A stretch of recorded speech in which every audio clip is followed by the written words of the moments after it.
কলকাতার ভিতরে খুবই জনপ্রিয় একটা জায়গা হচ্ছে সায়েন্স সিটি। সায়েন্স সিটি অনেকেই আমরা যারা বাংলাদেশ থেকে আসি তারা ঘুরতে আসি, আবার অনেকেই এটা মিস করে যায়।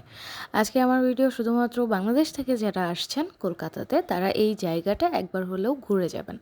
সেই জন্য আমি আজকে পুরো সায়েন্স সিটির ভিডিওটা আপনাদের সাথে শেয়ার করব জায়গাটা কেমন।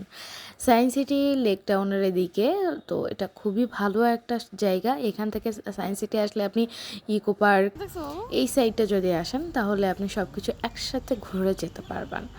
সায়েন্স সিটিতে আসার পরে আপনি যেটা করবেন সেটা হচ্ছে আপনি ভিতরে এন্ট্রি নিতে পারেন গেট দিয়ে। আমরা এখন আছি সায়েন্স সিটির ভিতরে, গাড়ি আমাদেরকে নামিয়ে দিলেন, আমরা ওভার করে এসছি। আসার পর এখানে নামিয়ে দিলে আমি বাইরের জায়গাটা দেখছিলাম, অনেক সুন্দর জায়গাটা। আর এখানে একটা কেবল কার আছে, যে কেবল কার দিয়ে আপনি ভিতরে এন্ট্রি নিতে পারবেন। কেবল কারে এখান থেকে উঠে আপনি ভিতর অবধি যেতে পারবেন। আপনি চাইলে মেন গেট দিয়েও যেতে পারবেন টিকিট করে, কোনো সমস্যা নাই। তবে কেবল কার দিয়ে গেলে আপনার উপরের যে ভিউটা সেটা একটু সুন্দর করে নিতে পারবেন। এটা হচ্ছে কেবল কারের কাউন্টার। এখান থেকে টিকিট করব, টিকিট করে আমরা কেবল কার করে আমি ভিতরে যাব। কেবল কারে ওঠার জন্য এখানে লাইন দিতে হবে, 150 রুপির মতো পার পার্সন লাগবে।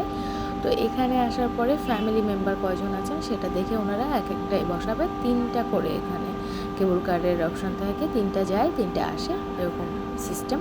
আপনি চাইলে কিন্তু আসার সময় যখন আপনি বেরোবেন, আপনি গেট দিয়ে ঢুকছেন, কেবল কারে উঠবেন কীভাবে, তো আপনি ভিতর থেকে আবার কেবল কারে করে বের হতে পারবেন, এক্সিট নিতে পারবেন। এই উপর থেকে সায়েন্স সিটিটা দেখুন কতটা সুন্দর, আর অনেক বড় একটা জায়গা নিয়ে এই সায়েন্স সিটিটা করা। সায়েন্স সিটি থেকে আপনি আইসিটি যে হোটেলটা আছে সেটা স্পষ্ট দেখতে পাবেন, পেছনের একটা খুব ভাইরাল একটা বিল্ডিং সেটাও দেখতে পারবেন। আর সায়েন্স সিটির মূল যে ভিতরের জায়গাটা উপর থেকে কতটা সুন্দর সেটা আপনি এখান থেকে কিন্তু দেখে নিতে পারবেন।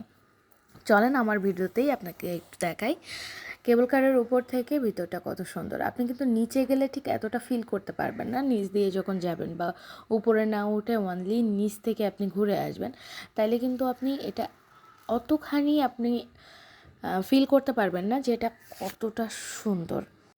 সায়েন্স সিটি আমার একটা খুব প্রিয় জায়গা। আমি কলকাতাতে যেহেতু থাকি, আমি মাঝে মাঝেই এখানে আসি ঘুরতে, কারণ জায়গাটা খুবই সুন্দর, ফ্যামিলি নিয়ে আসার মতো একটা জায়গা।